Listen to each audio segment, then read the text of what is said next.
कहानी का नाम सुनते ही हम सब उसे सुनने के लिए आतुर हो ही जाते हैं। फिर चाहे हमारी वह कहानी कई बार सुनी हुई ही क्यों ना हो। कहानी ना केवल संदेश पहुंचाने का जरिया है, ये हमें अपनी संस्कृति व परंपराओं से भी जोड़ती है। साथ ही कहानियाँ उस भाषा को सीखने में भी मददगार साबित होती हैं। और अगर कहानी में अकबर बीरबल के मज़ेदार किस्से हों तो क्या कहना, जो हमारी सूझबूझ की क्षमता को भी बढ़ा देते हैं।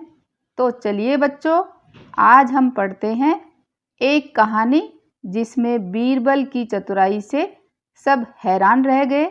ये अकबर बीरबल की बहुत ही प्रसिद्ध कहानी है जिसका नाम है बीरबल की खिचड़ी।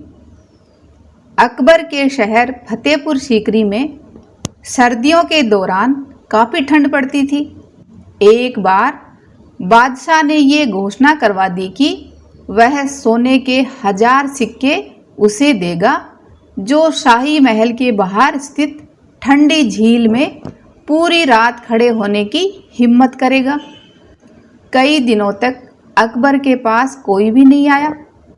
फिर एक दिन एक गरीब ब्राह्मण दरबार में आया। अकबर उस गरीब आदमी को देखकर हैरान रह गए। वह बहुत कमज़ोर और बीमार था। अकबर ने पूछा, तुम काफ़ी कमज़ोर और बीमार हो, तुम इस मुश्किल चुनौती को क्यों लेना चाहते हो? ब्राह्मण बोला, मेरे राजा, मैं एक गरीब आदमी हूँ, मेरे छोटे छोटे बच्चे हैं जो भूखे हैं, मुझे पैसों की ज़रूरत है। अकबर राजी हो गए। ब्राह्मण को 2 पहरेदार झील में लेकर गए। ब्राह्मण ने अपने सारे कपड़े उतारकर जल में प्रवेश किया और पहरेदारों की निगरानी में बर्फ जैसे ठंडे पानी में पूरी रात खड़ा रहा। अगली सुबह पहरेदार ब्राह्मण को दरबार में लेकर गए। अकबर ब्राह्मण की बहादुरी पर हैरान था। उसने पूछा, तुमने सारी रात ठंडे पानी में खड़े रहने के लिए प्रबंध कैसे किया? क्या तुम्हें ठंड नहीं लगी? ब्राह्मण ने कहा, जी महाराज, मुझे बहुत ठंड लग रही थी, पर तभी मैंने उन दीपकों को देखा जो महल के मीनारों में चमक रहे थे। मैं सारी रात उन्हें देखता रहा और उन्होंने मुझे गर्म रखा। जब अकबर ने ये सुना तो वह ब्राह्मण से बोला, दीपक ने सारी रात तुम्हें गर्म रखा है, ये तो धोखेबाजी है।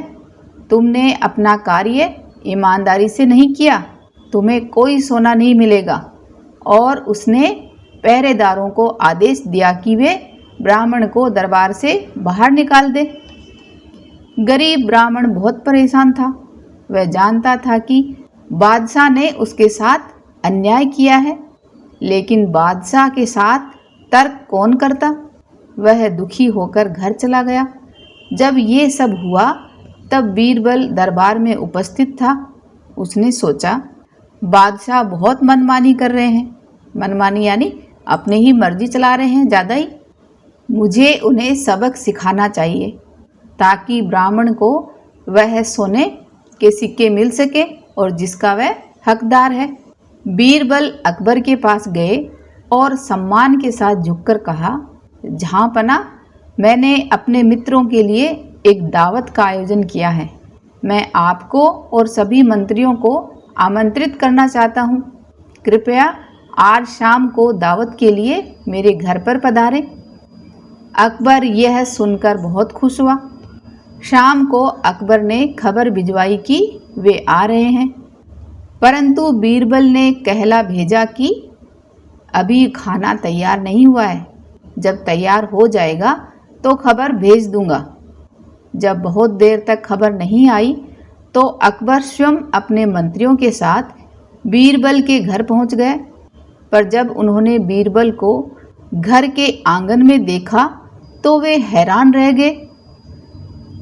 बीरबल थोड़ी सी आग जलाकर उसके पास बैठा हुआ था, जबकि जो बर्तन आग पर होना चाहिए था वह पेड़ की एक शाखा पर ऊंचा लटक रहा था। ये देखो, यहाँ पर आग जल रही है और जिस बर्तन में खाना पक रहा है वो यहाँ इस पेड़ की शाखा पर लटका हुआ है। अकबर ने बीरबल से पूछा, तुम्हें क्या लगता है कि तुम क्या कर रहे हो? बीरबल ने कहा, जिले सुबानी, मैं हम सभी के लिए स्वादिष्ट खिचड़ी बना रहा हूँ। इस बात पर बादशाह जोर से हंसने लगे।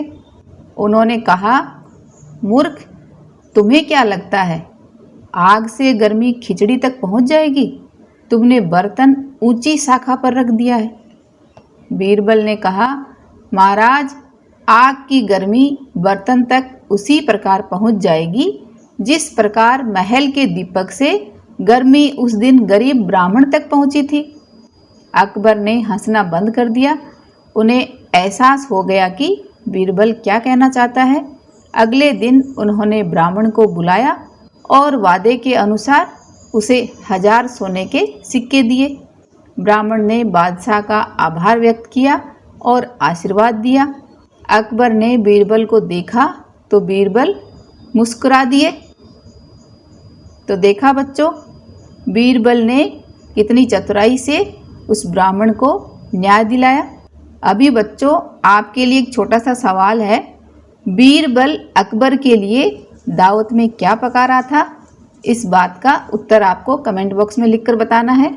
ऐसी ही और मज़ेदार व ज्ञानवर्धक कहानियाँ सुनने के लिए जुड़े रहें हमारे चैनल हिंदी कला केंद्र से।